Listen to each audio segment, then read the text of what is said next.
अब वहाँ पे हॉस्पिटल में सारी लड़कियाँ रोने लगती हैं, दोनों लड़कियाँ रोने लगती हैं कि हाय रे, हम तो सोच रहे थे लड़का होगा लेकिन बिटिया हो गई, हम तो राखी बांधने आए थे। अब जो है बच्चे की माँ बड़ी दुखी होती है, सोचती देखो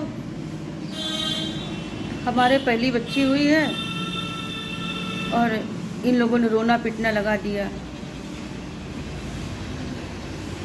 लेकिन तब भी अपनी बच्ची को देख के खुश होती है और बहुत अपनी बच्ची को देख देख के बहुत खुश होती है, अपनी बच्ची को बार बार प्यार करती है, बार बार दूध पिलाती है अपनी बच्ची को बेचारी। अब डॉक्टर, अब छोटी सी बच्ची है उसको दूध भी पिलाना नहीं आता भाई, 15-16 साल की लड़की, उसको क्या पता होगा। तो फिर एक नर्स आती है, कहती है अरे दूध ऐसे पिलाओ, दूध ऐसे नहीं पिलाया जाता है। तब उसको दूध पिलाना बच्चे को आया। बच्ची तो बहुत भूख के मारे रो रही थी, बार बार उसको दूध पिलाने की कोशिश करती थी, लेकिन अब दूध पिलाना ही नहीं आता था उसको, बार बार रो रही है, बार बार नर्स कह रही अरे इसको दूध पिलाओ, ये तो बीमार नहीं है, ये तो ठीक है। दूध पिलाती बच्ची सोती थी।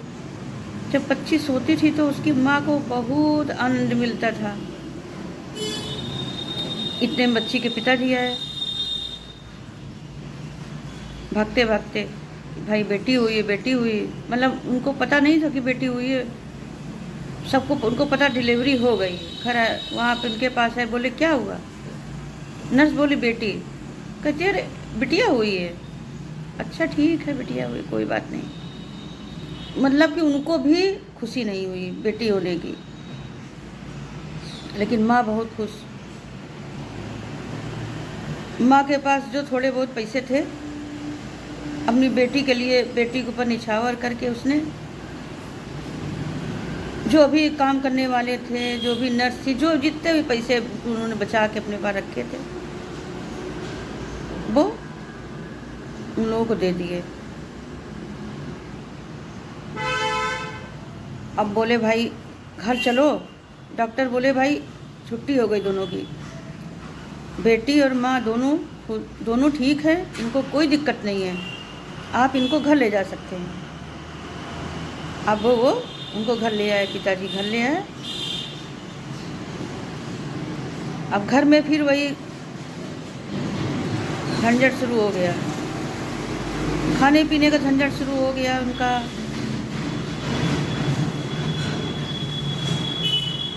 बहुत परेशानी होने लगी। फिर एक मौसी रहती थी उनकी, उनको पता चला कि भाई बेटी, तब तो फ़ोन वोन थे नहीं, एक दूसरे को खबर देने के लिए आदमी को जाना पड़ता था।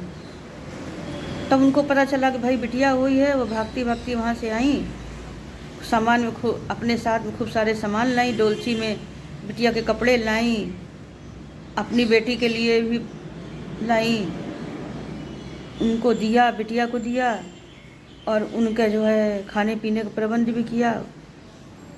उनकी जो मौसी थी वो टीचर थी, उनकी मौसी टीचर थी, कमाती थी भाई, विधवा थी। तो उन्होंने अपनी बिटिया को दिया और अब अपने दामाद से कहा कि ऐसा है, जब ये लोग ठीक हो जाएं थोड़ी तो हम इनको अपने घर ले जाएंगे,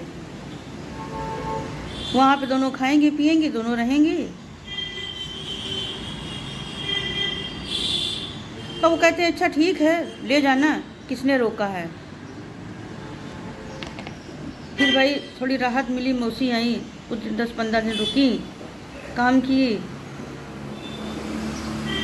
थोड़ा पैसा दी, खाने पीने का सामान दी, बिटिया को पैसा दी, और 15 दिन बाद मौसी चली गई। मौसी ने कहा कि जब बिटिया की पसनी हो जाएगी तो हम तुमको अपने घर ले जाएंगे, और वो चली गई। अब आगे की कहानी कल सुनाएंगे। ये किसी की व्यथा है कि देखो एक लड़की के साथ क्या क्या होता है, व्यथा है ये। इस कहानी के आज दूसरा भाग है ये।